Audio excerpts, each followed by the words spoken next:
नमस्कार, बहस के नंबर 1 शो ताल ठोके में आपका स्वागत है। आपके साथ मैं हूं राम मोहन शर्मा। बाबा बागेश्वर को लेकर महाराष्ट्र की राजनीति में महाभारत छिड़ गया है।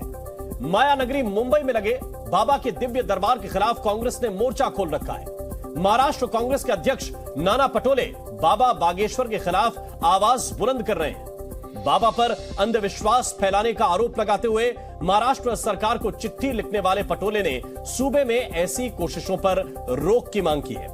साथ ही बाबा बागेश्वर पर संत तुकाराम के अपमान का आरोप लगाते हुए कांग्रेस नेता हमलावर हैं, तो अंधश्रद्धा निर्मूलन समिति भी पंडित धीरेन्द्र शास्त्री की दूसरी महाराष्ट्र यात्रा के खिलाफ खड़ी नजर आ रही है। इस बीच मुंबई में लग रहे बाबा के दिव्य दरबार पर पुलिस का पहरा भी नजर आ रहा है। मुंबई पुलिस ने आयोजकों को नोटिस भेजा है और उन्हें किसी की धार्मिक भावनाओं को ठेस नहीं पहुंचाने की नसीहत दी है। इन सबसे बेपरवाह बागेश्वर धाम के प्रमुख पंडित धीरेन्द्र मुंबई पहुंचे तो वहां पर उनके समर्थकों ने ग्रैंड वेलकम किया, जोरदार स्वागत किया। एयरपोर्ट पर जय श्री राम के नारों के साथ उनका स्वागत हुआ। लेकिन इससे इतर कई सवाल हैं जिनके जवाब तलाशना बहुत ही जरूरी है। मसलन बड़ा सवाल यह कि बाबा के पुराने बयान पर अब क्यों घमासान मचा है। सवाल यह भी कि बाबा की माफी आखिर विपक्ष को और खासतौर से कांग्रेस को क्यों लग रही है नाकाफी। सवाल यह भी कि क्या बाबा की सफाई कांग्रेस को रास नहीं आई। सवाल यह भी है कि कांग्रेस को बाबा एमपी में तो स्वीकार है लेकिन महाराष्ट्र में क्यों अस्वीकार है। और सवाल यह भी उठ रहे हैं कि हिंदू राष्ट्र की बात क्या इसलिए बाबा पर घात।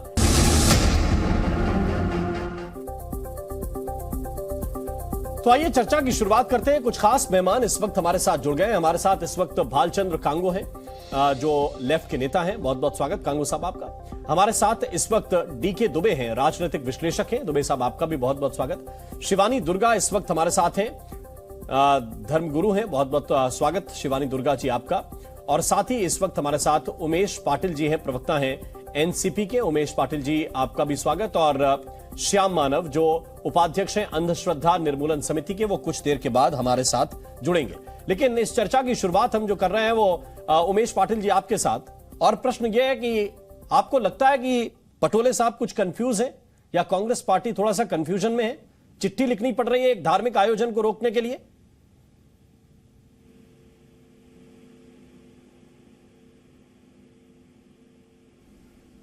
उमेश जी,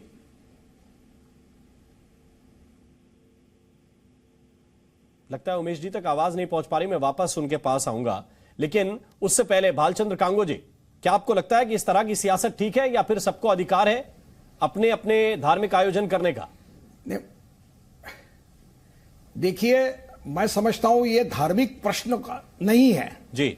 हमारे देश की संविधान ने सरकार के ऊपर यह जिम्मेदारी दी है कि वो समाज में वैज्ञानिक दृष्टिकोण यानी साइंटिफिक आउटलुक का प्रचार करे।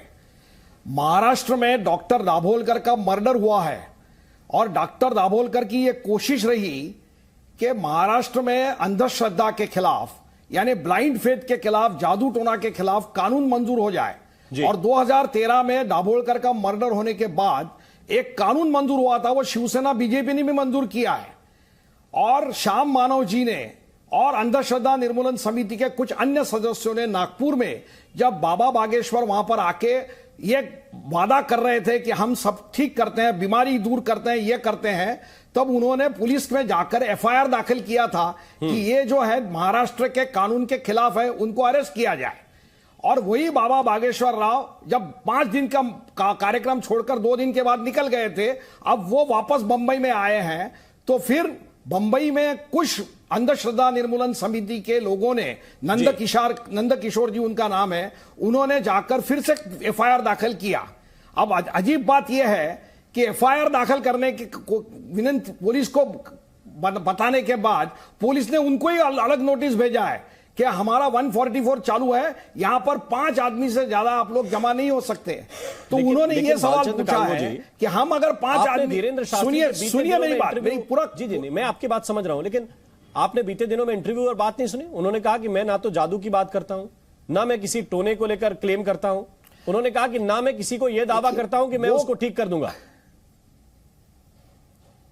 देखिए वो क्या कहते हैं, उन्होंने क्या किया है। श्याम मानव जी आने के बाद वो नागपुर, मैं तो नागपुर में था नहीं, वो नागपुर में है, वो आपको सही सब क्या क्या हुआ वो बताएंगे जी। सबसे सबसे बड़ी उनकी ऑब्जेक्शन जो है अंधश्रद्धा निर्मूलन समिति की, कि पूरे दिन का वीडियो देखने के बाद पुलिस ने 2 घंटे का वीडियो देखकर बाबा को क्लीन चिट दे दी। अब क्लीन चिट देना ये पुलिस का काम नहीं है, क्लीन चिट देना ये कोर्ट का काम है।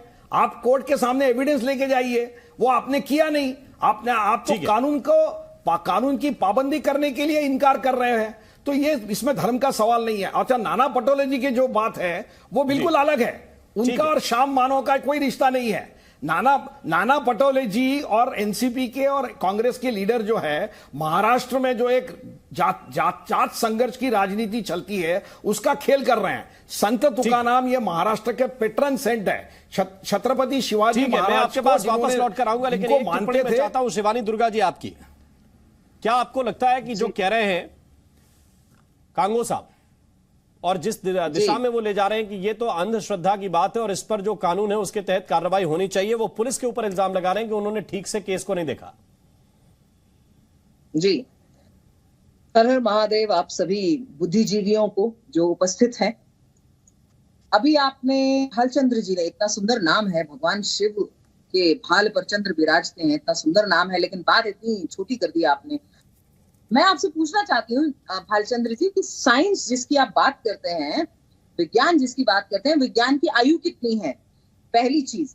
दूसरी चीज, हर चीज को आप विज्ञान के साथ नहीं जोड़ सकते। आस्था को विज्ञान के साथ नहीं जोड़ा जा सकता, विश्वास को विज्ञान के साथ नहीं जोड़ा जा सकता।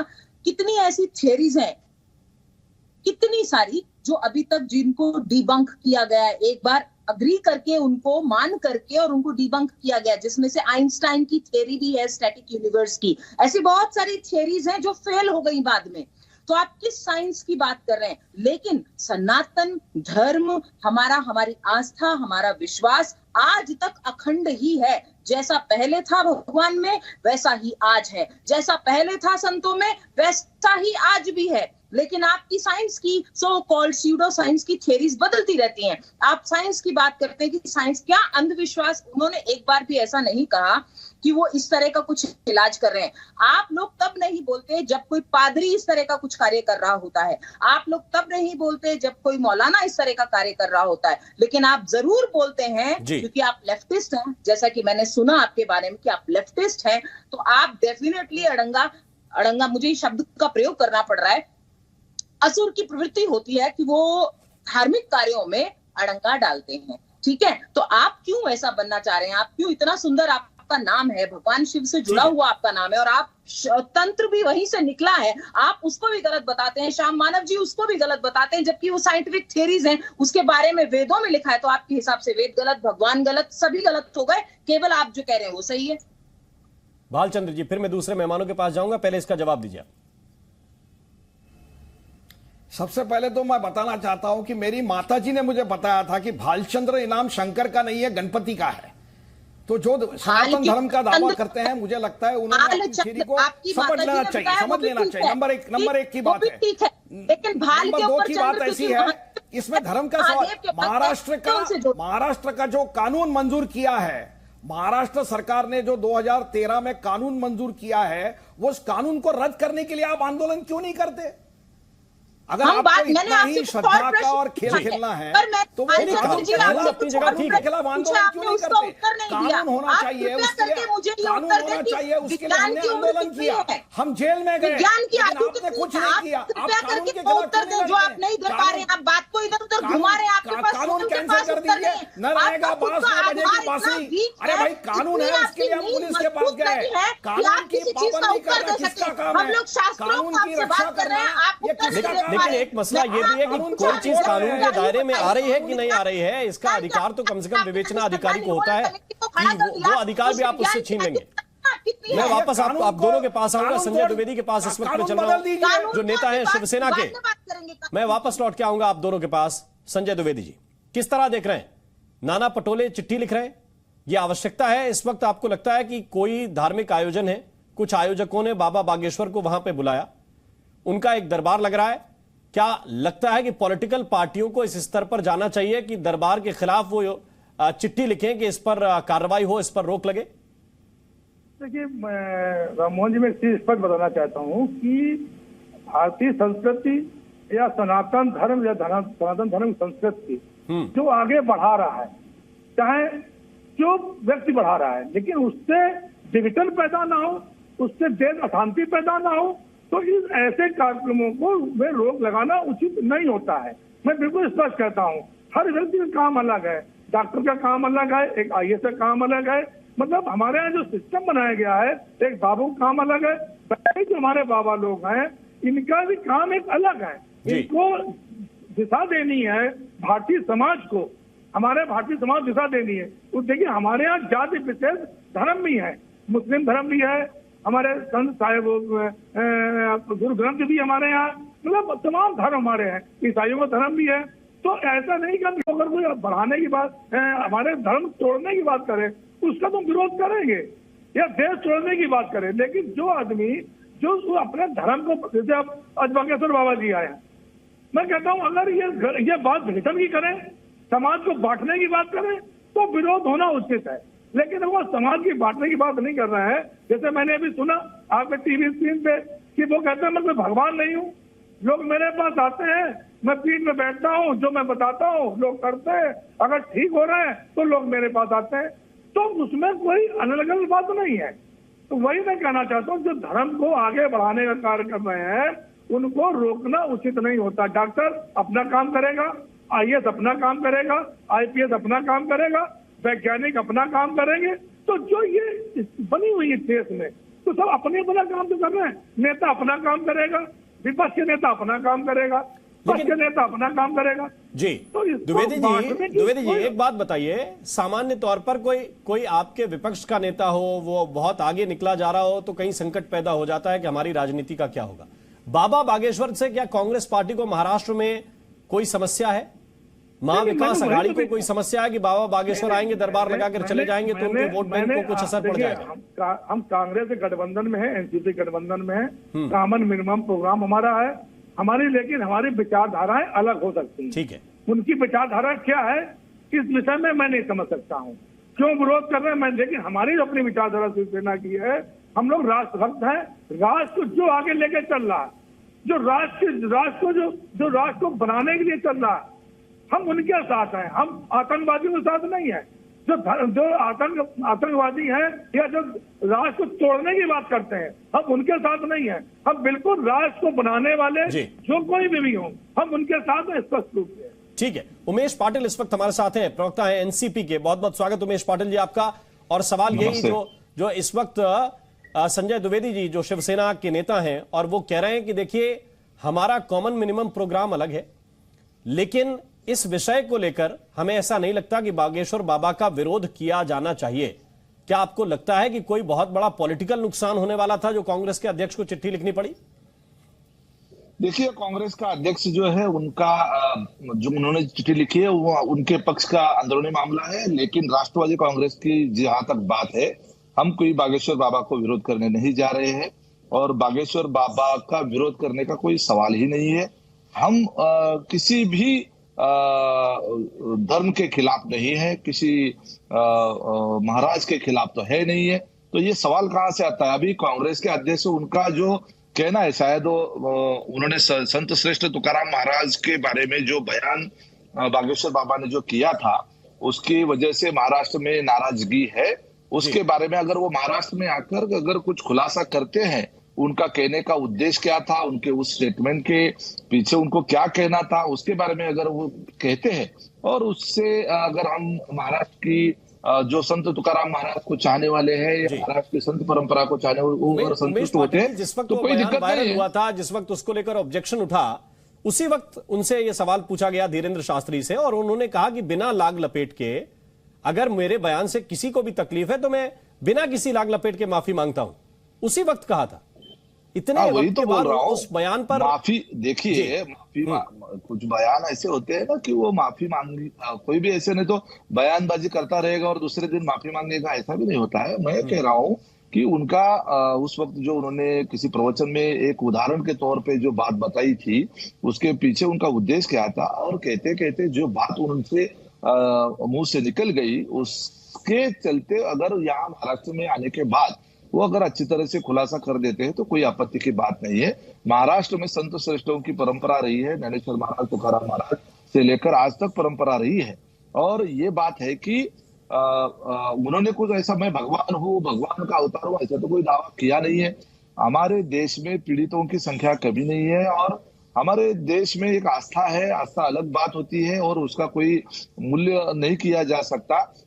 जैसे कि अंधश्रद्धा निर्मूलन की संस्थाएं विरोध करती है, उनको अंधश्रद्धा से बचाने के लिए उनका जो काम चालू है वो भी सही है।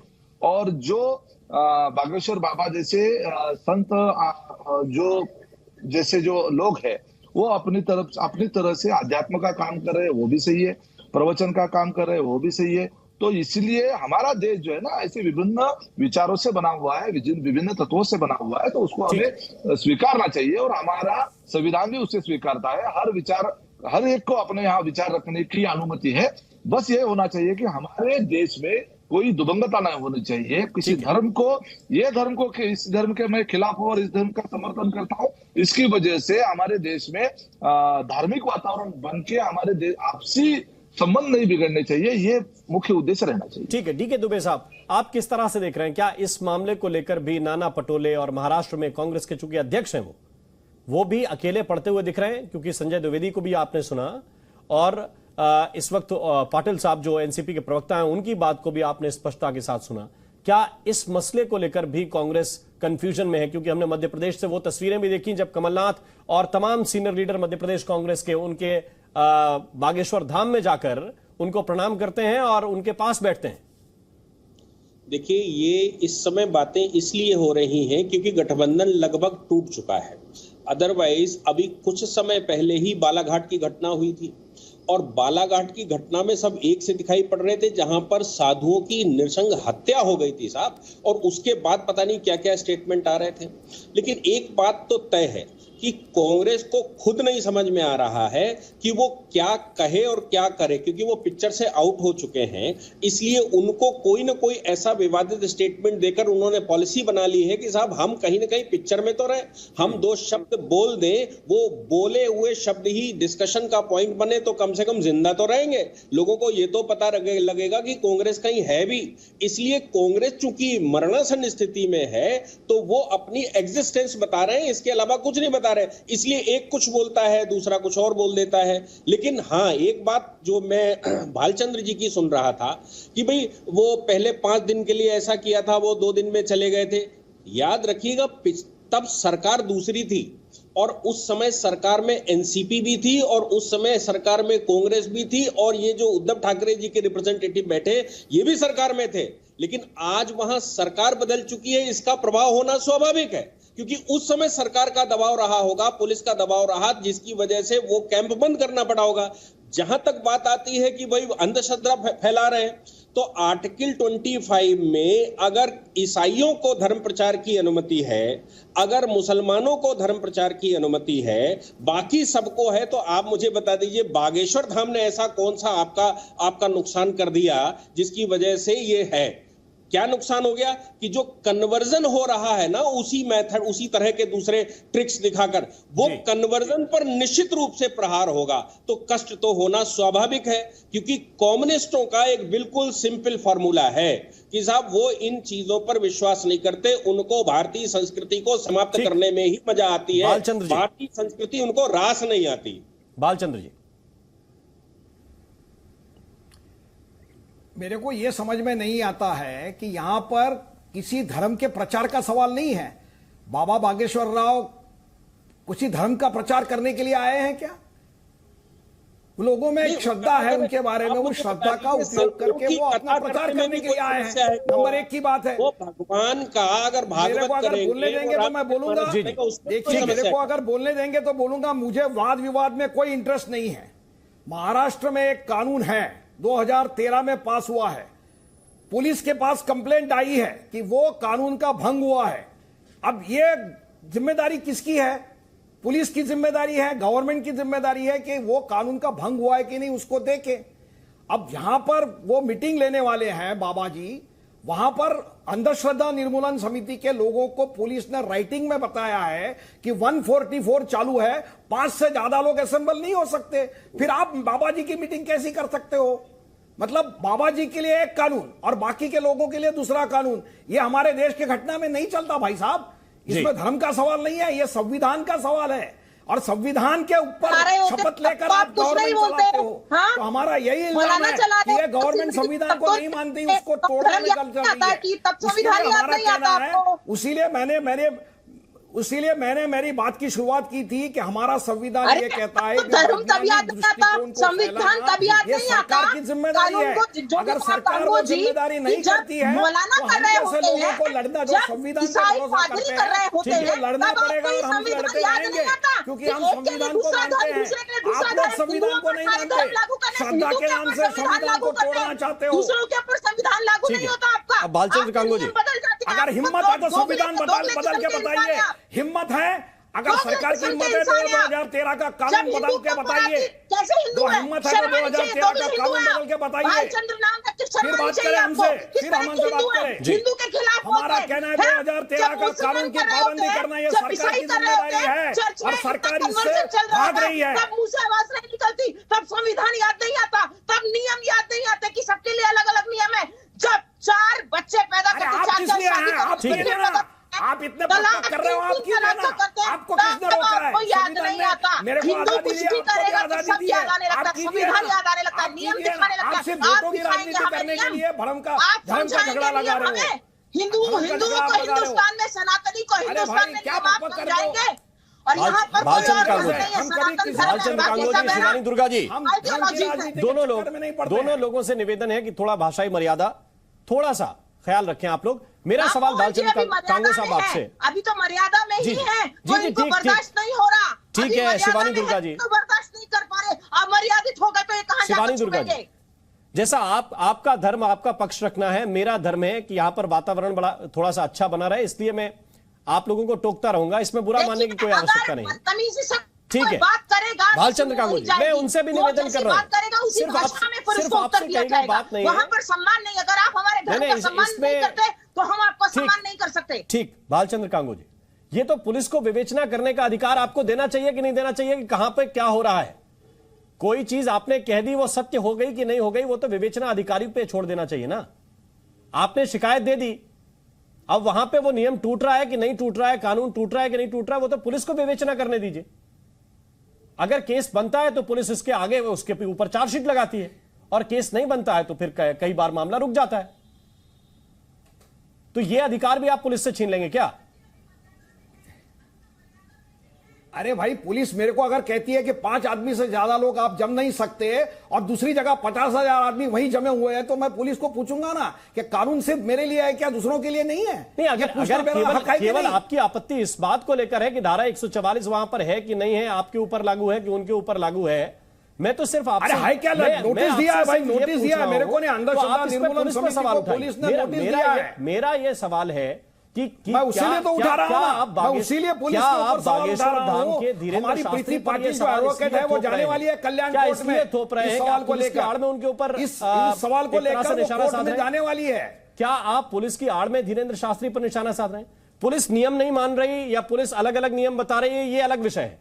बाबा बागेश्वर अंधविश्वास फैला रहे हैं कि नहीं फैला रहे हैं, दूसरा विषय है। बराबर आपकी यह दूसरा विषय है कि बाबा बागेश्वर अंधविश्वास फैला रहे हैं कि नहीं फैला रहे हैं, और पुलिस नियमों का सही पालन कर रही है या आपको अलग अलग नियम बता रही है या भीड़ को दूसरे नियम बता रही है, यह अलग विषय है। यह कानून की पालना का विषय है, और वो विषय धर्म के प्रचार और विश्वास और अंधविश्वास के बीच का है। दोनों को आप क्यों जोड़ने की कोशिश कर रहे हैं? पुलिस के 2 काम होते हैं, पहला कानून और दूसरा व्यवस्था, इसीलिए लॉ एंड ऑर्डर कहते हैं।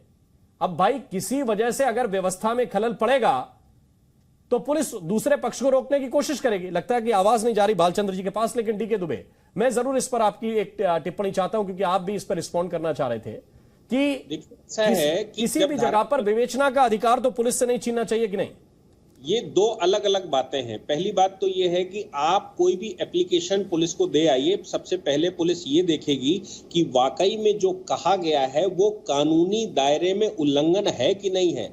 अगर ऑन स्पॉट ऐसा कोई उल्लंघन नहीं हुआ है तो ये एप्लीकेशन एनसीआर में कन्वर्ट हो सकती है। ये एफआईआर भी नहीं होगी, इन्वेस्टिगेशन तो बहुत दूर की बात है, उस पर क्लोजर रिपोर्ट लगाकर वो आगे बढ़ा देंगे।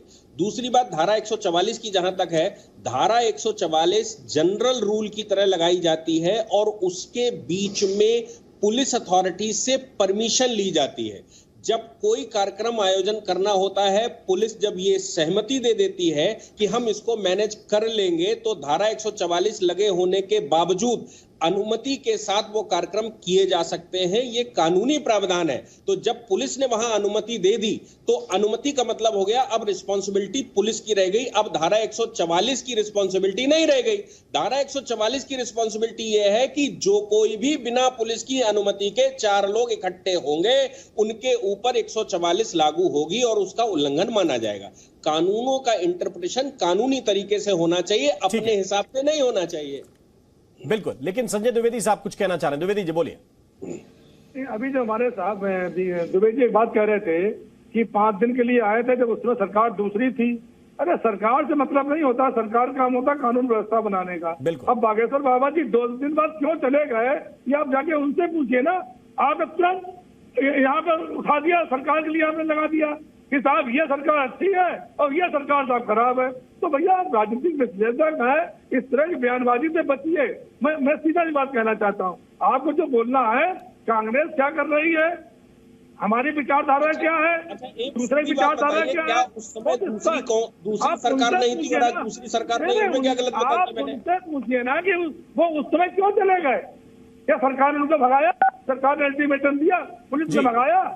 नहीं, तो उस वक्त क्लैरिफिकेशन ये है, ये सवाल भी बाबा से पूछा गया था और बाबा बागेश्वर ने कहा था कि मेरा कार्यक्रम पूर्व निर्धारित था और आगे के दिन जो बताए जा रहे हैं वैसा कार्यक्रम नहीं था। मेरा कार्यक्रम समाप्त हो गया था तय दिनों का और उतने दिनों में मैं वापस आया, मैं पहले नहीं भागा था। उन्होंने ये कई इंटरव्यूज में कहा है।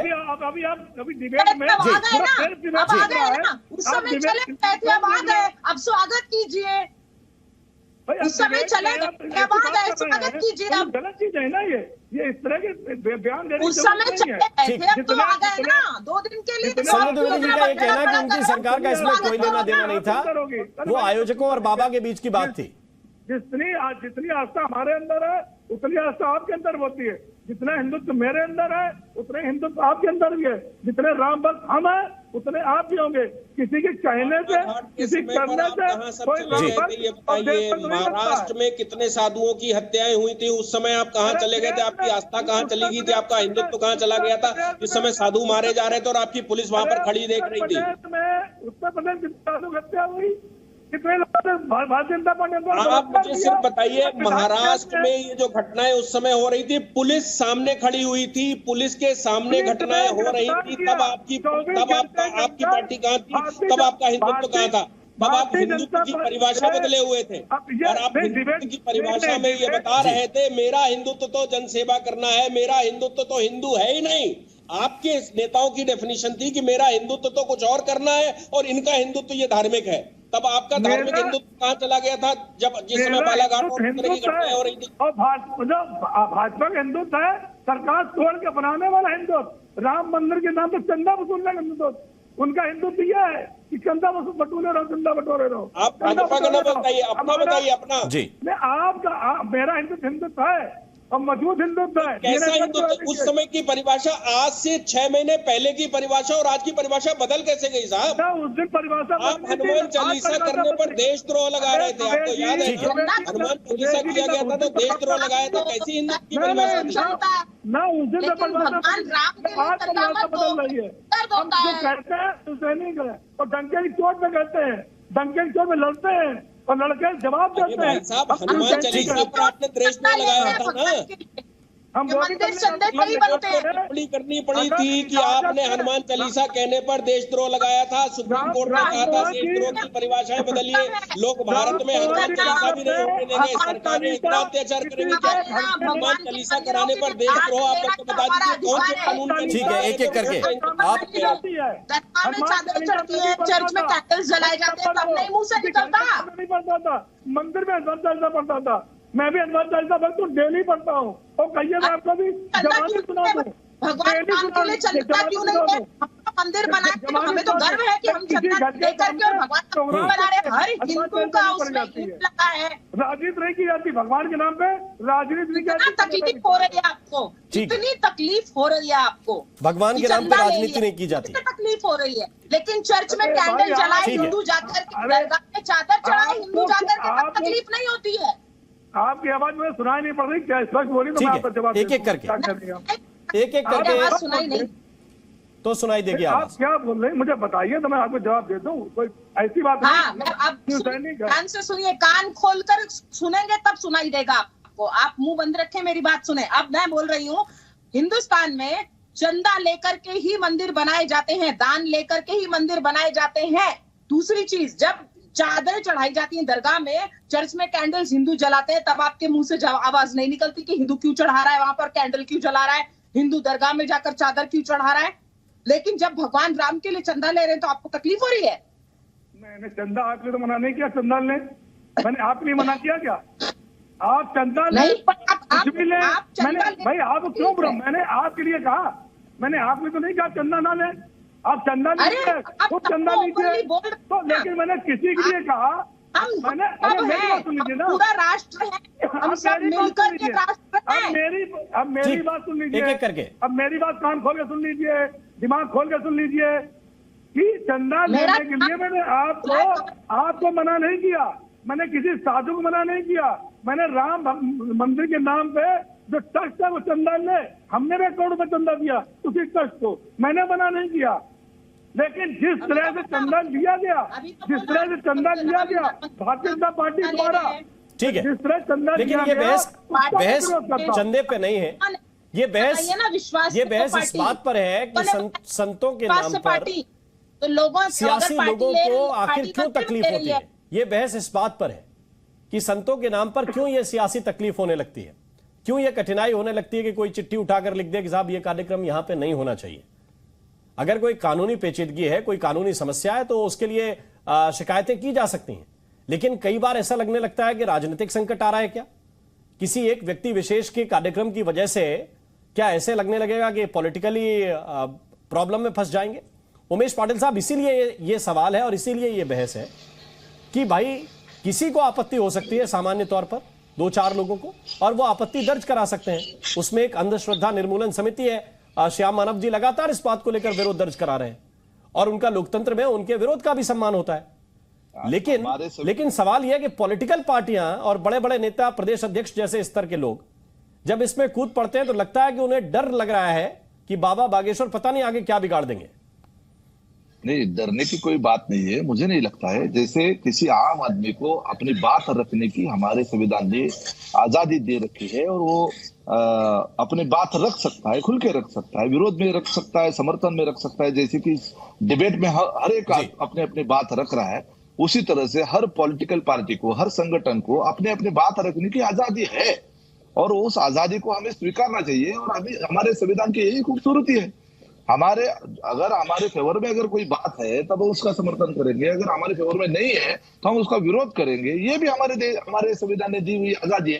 कांग्रेस के अध्यक्ष को लगा उनको जो कहना है उन्होंने कह दिया, और हमें जो लगा या हमें जो ठीक लगा हम अपनी बात रख रहे हैं ना। कांग्रेस और एनसीपी की विचारधारा में ज्यादातर अंतर नहीं है, लेकिन फिर भी यहाँ पे शिवसेना है, यहाँ पे डीके दुबे जी है, हालांकि राजनीतिक विश्लेषक लिखा है उनके नीचे, लेकिन मुझे वो बीजेपी के प्रवक्ता ज्यादा लग रहे हैं। हमारी धर्मगुरु शिवाजी दुर्गा जी है, चंदे के लेकर बात हो रही थी। मैं राष्ट्रवादी का कार्यकर्ता हूँ, हमारा पक्ष जो है पुरोगामित्व का समर्थन करता है और मैंने खुद राम मंदिर के लिए चंदा जो है बाकायदा रिसिप्ट भी लेके रखी है मैंने। तो हमारी अपने अपने व्यक्तिगत आस्था है, आस्था का प्रदर्शन नहीं होना चाहिए और आस्था का राजनीतिकीकरण नहीं होना चाहिए, और राजनीति के लिए किसी धर्म का या आस्था का उपयोग करना नहीं चाहिए और उसका उपयोग है जैसे लेकिन मेरा सवाल उमेश पाटिल जी इसी के साथ जुड़ा हुआ था। आप कह रहे हैं कि उसका उपयोग नहीं करना चाहिए राजनीति के लिए। क्या राजनीति के लिए धर्म विशेष का विरोध, धर्म विशेष के आयोजनों का विरोध होना चाहिए? शायद वो भी नहीं होना चाहिए इस आधार पे। तो मैंने तो यही कहा, कोई भी धर्म, अगर बागेश्वर बाबा यहाँ पे आते हैं, उनका प्रवचन करते हैं तो उनको विरोध नहीं करना चाहिए। कोई जैन धर्मगुरु आते हैं, उनका अगर प्रवचन का कार्यक्रम उसका विरोध नहीं करना चाहिए। कोई मुस्लिम धर्मगुरु आता है, उनका भी अगर कोई कार्यक्रम हो तो उसका भी विरोध नहीं करना चाहिए। उनके कार्यक्रम की वजह से हमारे देश में अगर धार्मिक संतुलन बिगड़ जाता है तो उसका विरोध जरूर करना चाहिए।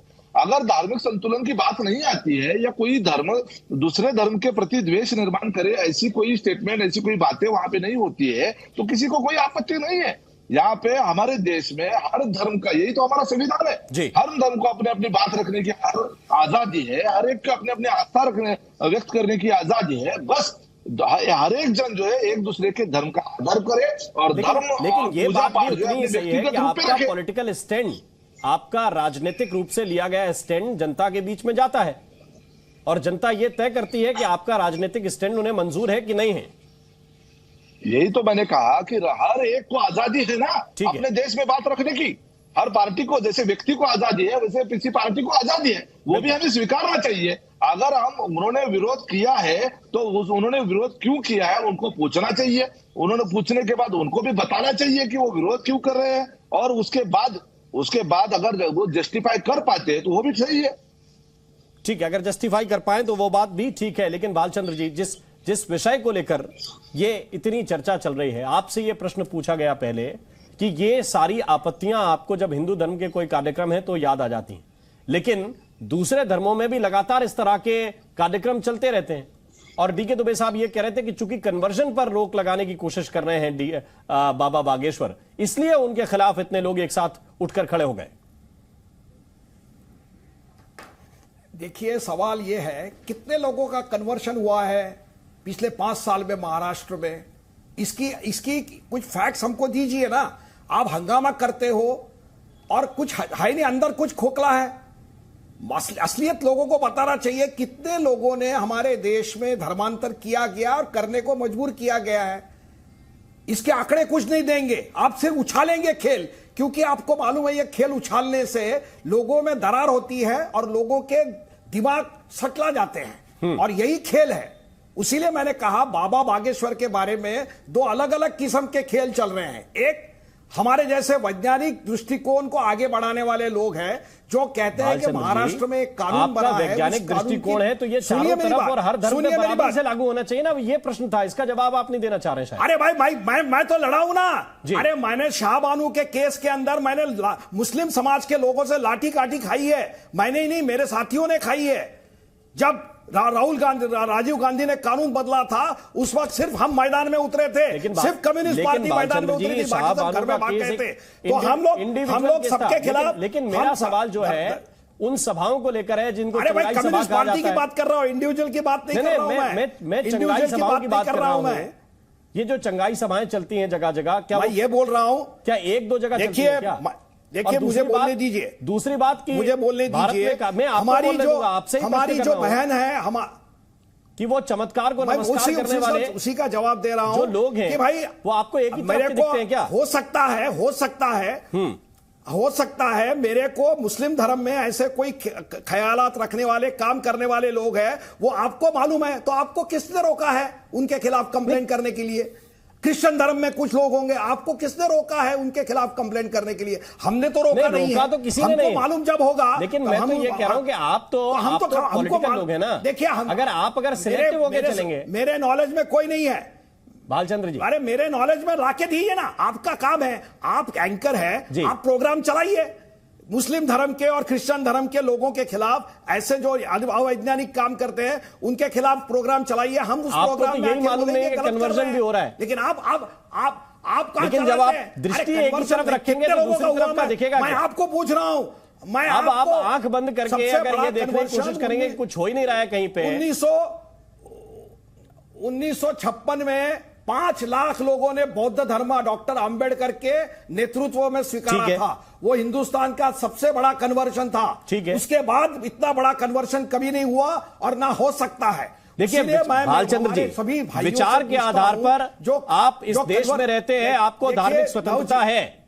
जिस घटना का आप जिक्र कर रहे हैं, विचार के आधार पर आपको धार्मिक स्वतंत्रता है, लेकिन अगर आपकी आपत्ति अगर चमत्कार को लेकर है आजादी, तो चमत्कार तो कई तरह के दिखाए जाते हैं, आपको एक ही तरफ के क्यों दिखते हैं, ये सवाल है बस। अरे ये आपको दिखते हैं, हमको एक तरफ के दिखते हैं, हमको नहीं, हम सभी तरफ के लड़ते हैं। जब आप दूसरे धर्म के दूसरे विचार दूसरे धर्म के खिलाफ शिवानी दुर्गा जी, जब आप टीवी पे नहीं बुलाते हो, आप सिर्फ नहीं हम तो बुलाते हैं, जब हम लड़ते हैं, जब आपको बुलाते हैं उसके लिए, क्योंकि आप लोगों को हिंदू ये इलेक्शन की स्ट्रेटेजी का हिस्सा है। बीजेपी बाबा को किसने बुलाया है? बीजेपी के एमएलए ने बुलाया है, वो आप नहीं बताएंगे जी। मेरा भाईंदर को किसने उसका प्रोग्राम बीजेपी ने बुलाया, नाना पटोले ने विरोध किया, ये बताएंगे, लेकिन बीजेपी के एमएलए ने बुलाया है वो नहीं बताएंगे। ये राजनीति है आपकी, आप क्या खेल खेल रहे हैं हमको समझता है। तो बीजेपी ने कभी एक खुल के नहीं कहा क्या कि वो धार्मिक आयोजन नहीं करते? खेल रहे हैं हमको मालूम है। नहीं ये तो बताइए बालचंद्र जी, बीजेपी के बालचंद्र जी, तो किसी को धार्मिक आयोजन कराने का अधिकार नहीं है। अभी तो आप कह रहे थे कि सबको अधिकार है। वो लोग तो ही है ना हिंदुत्ववादी ना हो जाए, लेकिन आपने वापस हिंदुत्व। शिवानी दुर्गा जी, बीजेपी के तकलीफ उससे है आपको कि बाबा नहीं आना चाहिए। बीजेपी के एमएलए ने बुलाया है, ये आपके प्रोग्राम में क्यों नहीं बोलते आप लोग? शिवानी दुर्गा, नाना पटोले ने विरोध किया, ये कौन से बीजेपी के एमएलए ने बुलाया? भक्तों ने बुलाया है, भक्त बुलाते हैं अरे बुलाइए ना, हम क्या बोलते हो? लेकिन आपको बुलाने का अधिकार है तो लोगों का विरोध करने का भी अधिकार है। हाँ अच्छा, तो इसका मतलब बीजेपी फिर हिंदुत्ववादी पार्टी हुई ना? तो हिंदुत्व के लिए अगर वो लड़ रहे हैं तो डेफिनेटली हिंदू तो खड़ा होगा ना हर संत को बुलाने के लिए। तो सही है, आपने अपने मुंह से बोला कि बीजेपी ने बुलाया उनको, तो इसका मतलब बीजेपी साधु संतों का सम्मान करती है, उनको सम्मान देती है, बुलाती है। आपके प्रोग्राम में क्यों छुपाया जाता है? ये क्यों छुपाया जाता है आपके प्रोग्राम में? ये मेरा कहना है। रखी है, आप बोलिए, जो आपको पता है वो आप बोलिए, जो सत्य आप जानते हैं बोलिए उस सत्य को। सब गुपचुप बात चल रही थी। अच्छा, अगर एमएलए बीजेपी के है तो सिद्ध करता है कि बीजेपी हिंदुओं का ख्याल रखती है, हिंदुत्ववादी है और हिंदू राष्ट्र के लिए सोचती है, साधु संतों का सम्मान करती है, साधु संतों के लिए सोचती है। वो अडानी अंबानी का ख्याल करती है, किसी हिंदू का ख्याल नहीं करती। अभी अडानी अंबानी तो चले गए, बात चल रही है पार्लियामेंट बंद रखते हो 4-4 दिन। कांगो साहब, अडानी के बारे में कांगो साहब, हमें भाग जाते हो, हमें तो लेफ्ट के जो नेता हैं वो लंबे वक्त तक इस विमर्श को उठाते रहे कि ये कांग्रेस पार्टी है जो अंबानी का ख्याल रखती है। लंबे वक्त तक लंबी तकरीरें इस पे हुई हैं लेफ्ट के नेता। अभी तो मैंने उसीलिए तो राजीव गांधी का उदाहरण दिया। अब उधर खड़े हो गए शाहबानू के केस में। हम जो शाहबानू के केस का उदाहरण उसीलिए तो दिया राजीव गांधी के वक्त में कि उन्होंने घटना बदली, उसका विरोध हमने किया। हम नहीं किया, सिर्फ बाकी किसी ने नहीं किया, ये समझ लीजिए। ठीक है, लेकिन डीके दुबे साहब, डीके दुबे जी को मैं चर्चा में लेके आना चाहता हूं। डीके दुबे साहब जो कह रहे हैं कांगो साहब के आयोजन अगर बीजेपी वाले कराते हैं, भाई कई जगह ऐसे विधायक हैं, चाहे वो बीजेपी को, यहां तक कि विपक्ष के भी कई विधायक हैं, वो भी ऐसे धार्मिक आयोजन कराते हैं। कन्याओं का विवाह कराना, धार्मिक कथाएं कराना, ये तो राजनीति में लगा ही रहता है। क्या इसको भी रोक दिया जाए? असल में क्या है कि बीजेपी के ऊपर भगवत कृपा है, इसलिए करवाए कोई श्रेय बीजेपी को देना इन सबको अच्छा लगता है, इसलिए ये ऐसा बोलते हैं। क्योंकि हिंदुत्व की रक्षा करने के लिए, भगवान राम के मंदिर को बनाने के लिए, भगवान के कृत्यों को करने के लिए अगर कोई सामने आता है तो ये क्रेडिट बीजेपी को दे जाते हैं। इसलिए मैं कहता हूं कि उन पर भगवत कृपा है कि ये क्रेडिट सब बीजेपी को देते हैं। दूसरी बात जो बारंबार मैं कह रहा हूं कि कांगो साहब बताएंगे कि महिषासुर मर्दिनी मां दुर्गा के लिए इनके क्या विचार हैं, ये बताएंगे कि बाली वध पर इनके क्या विचार हैं। जरा विचार पूछ लीजिए तो पता लग जाएगा कि ये कितने राष्ट्रवादी हैं, कितना भगवान के विषय में और देश के विषय में सोचते हैं। ठीक, डीके दुबे साहब मैं आपके पास वापस आऊंगा, लेकिन श्याम मानव मैं आऊंगा। कांगो साहब आपको जवाब देने का मौका दूंगा, ये तमाम सवाल है, लेकिन इस वक्त श्याम मानव जी हमारे साथ जुड़ गए हैं। श्याम मानव जी, बहुत बहुत स्वागत है आपका। आप पहले भी प्रश्न उठाते रहे हैं बागेश्वर धाम के धीरेन्द्र शास्त्री के ऊपर। इस वक्त आपने कहा कि वापस महाराष्ट्र आए, महाराष्ट्र में सवाल जवाब हो जाएंगे। इस वक्त की स्थिति क्या है? आप लोग जाने वाले हैं वहां? नहीं, सवाल जवाब हो जाएगा ऐसा मैंने कभी भी नहीं कहा है। ना ही मैंने ऐसा कभी कहा है कि उनके दिव्य दरबार में मैं जाऊंगा। उनका जो दिव्य दरबार अभी मीरा रोड में लगा है, उसके खिलाफ अखिल भारतीय अंधश्रद्धा निर्मूलन समिति ने ऑलरेडी पुलिस कंप्लेंट की है। हमारे कुछ साथियों ने हाईकोर्ट को मूव किया है। हाईकोर्ट ने अभी अभी आदेश दिया है पुलिस को, पीपी को, कि आपने इन चीज़ों को अच्छे ढंग से मॉनिटर कीजिए, ये सब चीज़ों को रिकॉर्ड कीजिए, वीडियो रिकॉर्डिंग कीजिए और कानून का उल्लंघन नहीं होगा ये देखिए। यहाँ तक की तो बात अभी आदेश हाईकोर्ट ने दिया है जी। एक तरफ हमने पुलिस की तरफ कंप्लेंट इसलिए की क्योंकि 7-8 जनवरी को जो दिव्य दरबार हुआ नागपुर में, उसमें कानून का बार बार उल्लंघन हुआ है। वो वीडियो ऑलरेडी उपलब्ध है। जादू टोना विरोधी कानून 2013 का जो महाराष्ट्र का है उसका भी उल्लंघन हुआ है। Drugs and magic remedies act 1954 इसका भी उल्लंघन हुआ है। और ये दोनों कानून ये कॉग्निजिबल है। इसलिए मीरा रोड पुलिस स्टेशन में अखिल भारतीय अंधश्रद्धा निर्मूलन समिति की ओर से एक कंप्लेंट हमने दी और पुलिस ने एक्शन लेनी चाहिए ऐसा आग्रह किया। लेकिन पुलिस एक्शन लेगी नहीं लेगी ये हमारा पिछला अनुभव होने के कारण हमने हाईकोर्ट हमारे साथियों ने मूव करने का प्रयास किया और उसका यह आदेश आया है। तो श्याम मानव जी, अब मॉनिटर हो जाएगा, उसकी वीडियो रिकॉर्डिंग तो स्वाभाविक रूप से शायद बाबा बागेश्वर के कार्यक्रम में उन्हीं के यूट्यूब पे उपलब्ध हो जाती है, जो उनका कार्यक्रम होता है। दोनों चीजें अलग होती है, प्रचार प्रसार के लिए। नहीं, बाबा बागेश्वर जी ने जो रिकॉर्डिंग करना है पुलिस ने करना है उसमें फर्क है, क्योंकि केवल रिकॉर्डिंग नहीं करना है तो उसमें उल्लंघन नहीं होगा ये भी देखना है। ऐसे दोनों आदेश है ना जी। और बाबा बागेश्वर जी का जो दिव्य दरबार है वो बार बार ये दोनों कानून का उल्लंघन किए बिन वो दिव्य दरबार हो ही नहीं सकता है। तो किस आधार पर आप कह रहे हैं कि उसका ये ऐसी विचित्र परिस्थिति अभी निर्माण हुई है? क्या घटनाक्रम आपको लगता है? क्योंकि वो तो कह रहे हैं कि उनका ये पक्ष है कि हमने तो कभी ये दावा नहीं किया कि मैं ही सब कुछ ठीक कर देता हूं। ये तो महत्व की बात नहीं है जी। नहीं, वो क्या कह रहे हैं ये बात महत्व की नहीं, वो क्या कर रहे ये ऑलरेडी वीडियो में उपलब्ध है ना। नहीं तो आपकी आपत्ति वो लोगों की बीमारियां जो है उसके पीछे का कारण बताते हैं। ठीक है, कारण क्या बताते हैं कि आपको पितृदोष है। जादू टोना विरोधी कानून के तहत अगर आपकी कोई शारीरिक बीमारी या अतीन्द्रिय शक्ति के कोप के कारण निर्माण हुई ऐसा कहना कानूनन अपराध है। वो कहते अमुक व्यक्ति ने टोटका किया, भूत लगाया, बार बार कहते हैं, ये कानूनन अपराध है। जादू टोना विरोधी कानून के तहत किसी ने भूत लगाया, टोटका किया, जादू टोना किया, ये कहना इटसेल्फ गुनाह है। रहा सवाल वो लोगों की बीमारियों का डायग्नोसिस करते हैं, आपको ये बीमारी हुई, वो बीमारी हुई, वो बीमारी हुई। Drugs and magic remedies act 1954 के तहत जिसको डॉक्टर की डिग्री नहीं है ऐसा कोई भी व्यक्ति अगर डायग्नोसिस करे किसी बीमारी का या फिर उनके ट्रीटमेंट की बात करे या फिर उनको क्योर की बात करे तो ये कानूनन अपराध है। ये तो केंद्र का कानून है, सभी जगह लागू होता है, उसका तो बार बार उल्लंघन करते हो।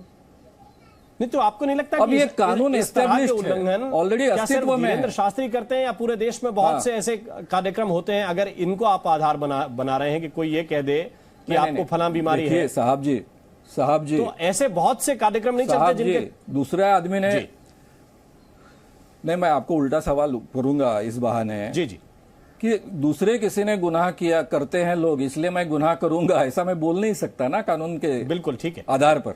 जी, कानून सबको लागू होना चाहिए, या इसीलिए तो कानून बनाया। नहीं तो पहले हम अकेले लड़ाई करते थे ना हर बाबा के लिए। इसमें हमने कोई व्यक्तिगत लड़ाई नहीं की अभी, ना हमने कोई आंदोलन किया। हम बार बार कानून लगाने की बात इसीलिए कर रहे हैं कि कानून सबको लगे। इसके पहले इस कानून के तहत सैकड़ों केसेस दर्ज हुई है, एक्शन हुई है, कुछ को कन्विक्शन हुआ है, लेकिन धीरेन्द्र स्वामी को लगाने को तैयार नहीं है कोई। इसलिए तो ये कोर्ट तक लड़ाई ले जानी पड़ी ना। इसलिए आप लोग हाई कोर्ट गए क्योंकि पुलिस आपका कहना है कि बात नहीं सुने। लेकिन क्या आपको नहीं लगता कि आप सीधा टारगेट हमको मालूम था कि यहाँ भी उनके कार्यक्रम पर लेकर ही चल रहे हैं?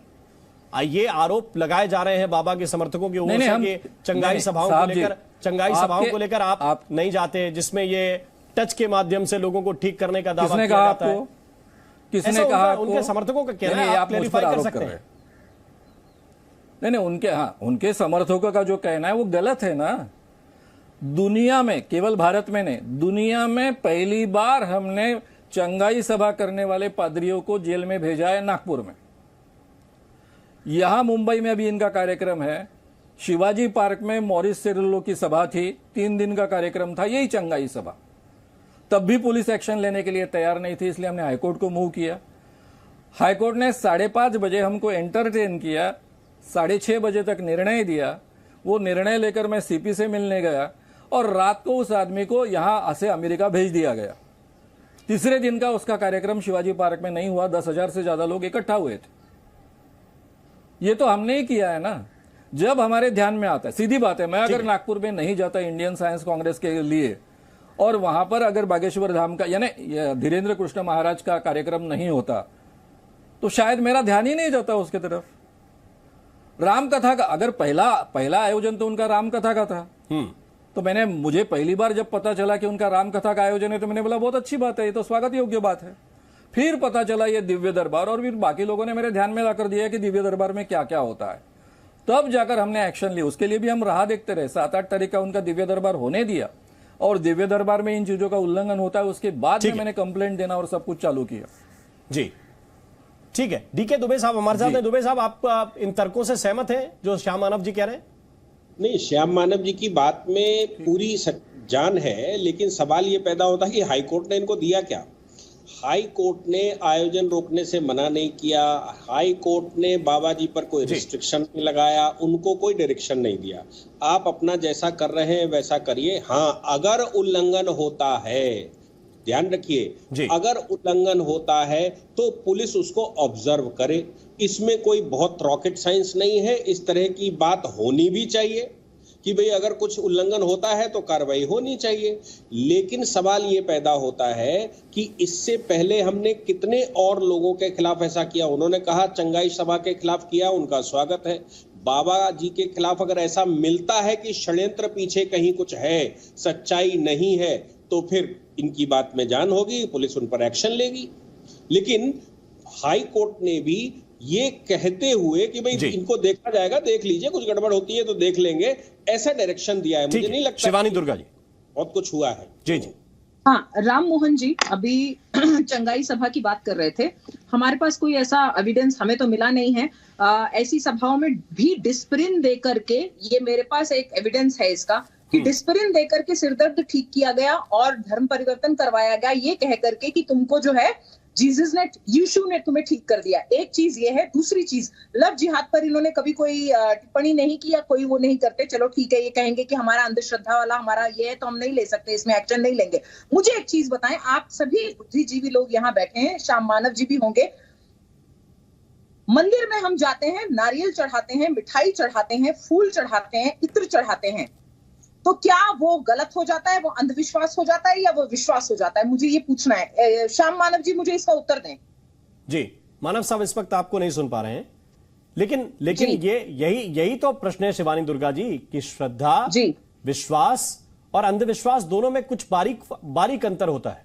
अगर कोई आपसे कहे आपकी श्रद्धा भगवान के प्रति है, लेकिन भगवान आपसे प्रत्युत्तर में संवाद नहीं कर रहे हैं ना, आपका उनके प्रति जो है समर्पण का भाव है और आप ये उम्मीद करते हैं कि कुछ बेहतर हो जाएगा। राइट। तो यही विश्वास, और अभी उन्होंने जो कहा था ना, अभी कोई कह रहे थे कि ये डॉक्टर का काम डॉक्टर करे, इंजीनियर का काम इंजीनियर करे, तो उनको भी मैं उत्तर दे दूं कि हमारे यहाँ चरक संहिता है, ऋषि मुनियों के द्वारा लिखी हुई। उस समय पर आयुर्वेद से इलाज हुआ करते थे और ऋषि मुनि ही किया करते थे, संत महात्मा ही किया करते थे। फिर शिल्पकार, विश्वकर्मा जी को कहा जाता है कि वो शिल्पकार हैं, जो वास्तु के हिसाब से पूरे इसकी रचना कर देते हैं, बिल्डिंग्स बनाते हैं, उनका आर्किटेक्चर है वो। तो क्या आप उनको भी गलत कहेंगे कि उनका काम नहीं कर रहे? वो तो संत और महात्माओं की श्रेणी में है, देवों की श्रेणी में है, तो हमने तो उन्हीं से सीखे हैं ये कार्य। अभी डॉक्टर की जो जितनी भी डिग्रीज आई हैं, ये तो अब पिछले कुछ सालों में आई हैं। आप आक्षेप किन पर कर रहे हैं? ये हमारी जितनी भी सभ्यता है, संस्कृति है, ऋषि मुनियों के द्वारा दी हुई है। आज इसको मॉडर्न साइंस आप कहते हैं, ये वेदों में पहले से उल्लेख है। नासा जिस पर रिसर्च करता है, आप उसी का खंडन करने पर उतर जाते हैं और बात करते हैं साइंस की। आप लोग जी कौन से साइंस की बात कर रहे हैं? आप लोग किस विज्ञान की बात करते हैं? जो विज्ञान वेदों के द्वारा ऑलरेडी दिया हुआ है, उमेश पाटिल जी को लेकर आई चर्चा। उमेश पाटिल जी नहीं हुए, जिस पर रिसर्च हुए हैं। जी उमेश पाटिल जी, देखिए, संतों का एक अपना नजरिया है, वो वैदिक परंपराओं के हिसाब से चीजों को देखते हैं, वेदों में जो लिखा हुआ है उसके आधार पर लोगों को सलाह देते हैं। लेकिन दूसरी तरफ कानून है जो धाराएं देखता है, जो एक्ट देखता है, जो नियम और कायदे देखता है? क्या इसमें टकराव की स्थिति बन रही है ऐसे मामलों में? देखिए, समाज में हर तरह के संतुलन की आवश्यकता होती है। श्याम मानव जैसे लोग जो है, जो भोंदू बाबा जो है हमारे देश में बहुत जगहों पे फैले हुए हैं और उनकी वजह से जो है कुछ अच्छे संत जो है उनका अच्छा काम है, समाज की सेवा भी करते हैं, तो वो संत जो है वो बदनाम हो जाते हैं कुछ ऐसे संतों की वजह से। हमने देखा है कि कई संत श्रेष्ठों को जेल भी हुई है, अलग अलग तरह के उनके खिलाफ जो है वो कानूनी कार्रवाई भी हो चुकी है और बड़े बड़े आश्रम बनाए हैं और वहां पे बड़े बहुत ही गलत चीजें भी वहां पे चलती है। तो इनकी वजह से जो है एक देश में जो है, हमारे देश में, दूसरे भी देशों में एक जो है ना संशय का वातावरण होता है।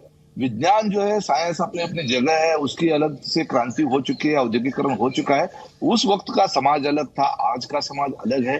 फिर भी हमारी वेदों की किसी ने नकारा नहीं है, भारत की परंपरा को कोई नकारा नहीं है, संस्कृति को किसी ने नकारा नहीं है। लेकिन ये टकराव जो है होता रहेगा, पीछे पहले भी होता रहा है, आज भी होगा और भविष्य में होता रहेगा। लेकिन समाज के लिए जो अच्छा है उसे हमें स्वीकारना चाहिए, जो सही है, जो तर्क पे आधारित है, जो हमारी बुद्धि को जो हमारे समझ में आता है उस पे जो आधारित है, उसको हमें स्वीकारना चाहिए। कुछ चीजें जो आज भी जैसी कुछ चीजें हैं जो साइंस के परे है, शास्त्रों को भी, साइंस को भी नहीं समझी है, वो चीजें जो आगे आगे जाके उसका भी खुलासा हो सकता है। तो ये मैं हर एक जो यहाँ पे डिबेट में जो भी बैठा है वो उनका जो भी कहना है उसकी स्वीकृति हमको करनी चाहिए। बस हमारा देश जो है, देश किसी धर्म में, जाति में नहीं बंटना चाहिए। यही चीज हमको ध्यान संजय द्विवेदी साहब, बस एक बात है कि अंधविश्वास के खिलाफ कानूनों की आवश्यकता इसलिए पड़ी क्योंकि नुकसान किसी व्यक्ति का ना हो जाए, किसी विशेष चक्कर में पड़ के, किसी विशेष प्रपंच में पड़ के। और जिस चीज से आपका नुकसान नहीं, जैसे शिवानी दुर्गा जी उदाहरण दे रही थी कि हम अगरबत्ती लगाते हैं, दिया जलाते हैं, नारियल फोड़ते हैं, कहीं जाकर नारियल चढ़ाते हैं, चुनरी बांधते हैं, अगर उससे आपका व्यक्तिगत रूप से कोई नुकसान नहीं है तो फिर तो विश्वास की श्रेणी में आएगा ना। क्या आपको लगता है कि ऐसे विषयों को भी इस तरह से तूल देना चाहिए? संजय द्विवेदी। देखिए, मैंने पहले भी कहा, शुरुआती में मैंने बात कही थी कि हम कोई व्यक्ति कह रहा मैं भगवान नहीं।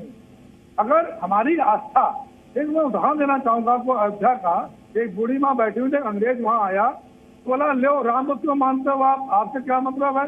तो बोले तुम्हारे माँ बाप कौन है, तुम्हारी माँ ने तुमको बताया था। ऐसे हमारे श्रद्धा, इनके से श्रद्धा है, हमारी आस्था, हमारा विश्वास है राम जी के प्रति, हम इसलिए मानता हूँ। तो वही मैं कह रहा हूँ आपसे, हम भगवान की पूजा करते हैं तो हमारी विश्वास, हमारा आस्था है। हम किसी के यहाँ जा रहे हैं, कोई भाई, जैसा भी हमारे पाटिल जी ने कहा कि बहुत से लोग ऐसे हैं जो जेल में भी हैं, बहुत से ऐसे लोग हैं जो मौलवी, धर्मगुरु, जो शायद देश को बांटने का काम करते हैं, तो उनका पक्ष नहीं ले रहे हैं। लेकिन जिनके स्वभाव में, चाहे वो राम कथा करे या उनकी स्वभाव में कोई देश को नुकसान नहीं, व्यक्ति को नुकसान नहीं, जाति को नुकसान नहीं है, तो उसका विरोध मैं सोचता हूँ, ये मेरा अपना मत हो सकता है कि नहीं करना चाहिए। ये हमारा अपना विश्वास है। भाई उन्होंने, मैं वहां गया, उन्होंने कहा बेटा तुम ठीक हो जाओगे, कुछ तो पुड़िया देते थे, कुछ लोग करते, लेकिन हमारा विश्वास तभी समझा रहा है। भाई ऐसे तो भगवान पर विश्वास नहीं करेंगे, हम मूर्ति पूजा कर रहे हैं, भगवान को किसने देखा? भगवान श्री राम को किसने देखा? भगवान श्री कृष्ण को किसने देखा? हमारे लेकिन पूर्वजों ने हमको बताया ये हमारे भगवान श्री कृष्ण है, ये भगवान हमारे राम है, ये हमारे माँ है, ये हमारी पिता है, ये हमारी बुआ है। जो अभी शिवानी की बात कह रही थी, मैंने आयुर्वेद का विरोध नहीं किया था। मैं आयुर्वेद तो हमारी पचासों लाखों साल से चली आ रही है। एलोपैथ तो आज आया है, आयुर्वेद, होम्योपैथ, जिससे कितने इलाज हुए। आयुर्वेद मतलब जड़ी बूटी, जड़ी बूटी। आयुर्वेद जो है वो जड़ी बूटी से इलाज होता है। एलोपैथ होता है केमिकल बना के होता है। होम्योपैथ आयुर्वेद तो बहुत पुराना है, जिसका संत महात्मा ही करते थे। मैं विरोध नहीं कर रहा था, लेकिन उनको गलत समझ में आया कि हम विरोध कर रहे हैं। बालचंद्र जी को चर्चा में लेके आते हैं। बालचंद्र जी, कई विषय हैं जो अलग अलग, जो मेहमान हैं वो अलग अलग दृष्टिकोण से उनको देख रहे हैं। मेरा भी आपसे सिर्फ यही सवाल था कि किसी व्यक्ति को अगर कोई नुकसान नहीं है कोई कार्य करने से, कोई विशेष रूप से उसके शरीर का, उसके मन का कोई नुकसान नहीं हो रहा है, तो क्या उन चीजों का भी विरोध करना चाहिए? क्योंकि धार्मिक देश है, अलग अलग धर्म को मानने वाले लोग हैं और अलग अलग प्रक्रियाओं का पालन करने वाले लोग हैं। अगर ऐसी आपत्तियां हर जगह से उठने लगीं तो फिर तो बड़ी दिक्कत हो जाएगी। देखिए, भगवान पे भरोसा करना ये श्रद्धा है, और श्रद्धा के बारे में हर धर्म का अपना अपना एक तरीका होता है उसको अप्रोच करने का, श्रद्धा को।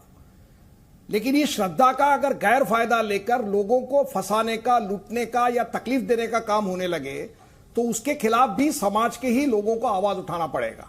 उसीलिए डॉक्टर दाभोलकर ने आवाज लूटने और तकलीफ देने पे अगर ये है, सुनिए मेरी बात, तो मैं भी उसके खिलाफ बोल रहा हूं, मुझे कंप्लीट कर दीजिए ना।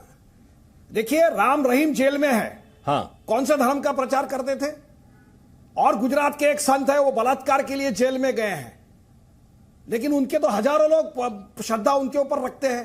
क्या वो श्रद्धा रखते हैं उसके लिए उनको छोड़ देना चाहिए? देखिए, जहां दिक्कत है इसी टेलीविजन पे बैठ के नाम लीजिए ना, नाम लेने में क्या आपत्ति है? गुजरात के एक संत, अरे आसाराम नाम लीजिए ना, इसमें क्या घबराना है? अरे नाम लेने का मेरे को नाम, अरे मैं ले रहा हूं ना, आप मत नाम लेना मैं चाहता, अरे मैं ले रहा हूं भाई। जो व्यक्ति गलत करेगा, चाहे राम रहीम गलत करे, चाहे आसाराम गलत करे, कोई तीसरा व्यक्ति गलत करे, उसके खिलाफ यही टेलीविजन पे आसाराम बाबू गलत करे, राम रहीम गलत कोई करे, तो वही कोई आपत्ति नहीं उसमें। जो किसी को तकलीफ दे, जो कानूनों का उल्लंघन करे, कानून है, मैं क्या बोल रहा हूं जी, करेक्ट, वही हमारा कहना है कि इस देश के संविधान ने सरकार के ऊपर यह जिम्मेदारी की है कि वो साइंटिफिक आउटलुक को बढ़ाए। आप कॉन्स्टिट्यूशन, संविधान पढ़ के देखिए, अगर ये पसंद नहीं है जिन लोगों को, वो लोग आंदोलन करके इस संविधान की धारा को हटा दे। ये मेरा बहुत बहुत शुक्रिया, बहुत बहुत धन्यवाद आप सभी मेहमानों का हमारे साथ इस चर्चा में जुड़ने के लिए। तो बात इतनी सी है कि जब आस्था के साथ सियासी घालमेल करने की कोशिश की जाती है, तब ये इस तरह के प्रश्न उठते हैं। बाकी धर्म का प्रचार अगर कोई संत कर रहा है तो इसमें किसी विशेष दल को दिक्कत होनी नहीं चाहिए। ताल ठोक के बस इतना ही। नमस्कार।